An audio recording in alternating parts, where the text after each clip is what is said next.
might have found an infinite clay hack to make pottery for free. Because apparently, you can turn dirt into actual clay. And since the real stuff is so expensive, I thought I'd test dirt from 8 different places to see if this actually works. But to turn these samples into a usable material, I first need to process them so that they're less likely to explode in the fire.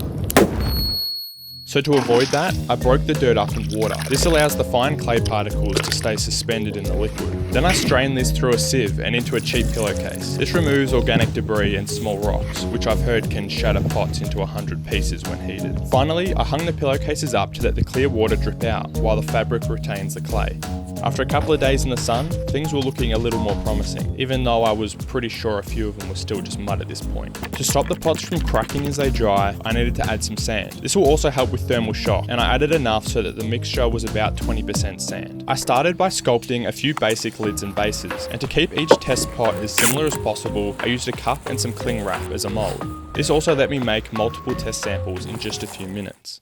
After leaving them to dry for a week, the real test began, because to see if these pots could become durable and waterproof, they first need to be transformed in the fire. I started by preheating them, since I also read that pottery can shatter if it heats up too quickly, so the key was to go slow.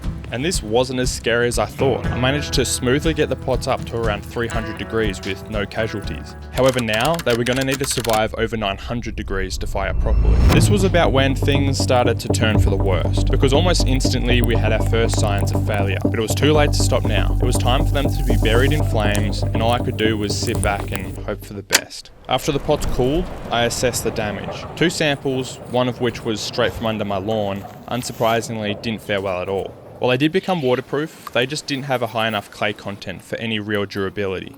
However, half of them held up fairly well, and even now make a cool ceramic sound.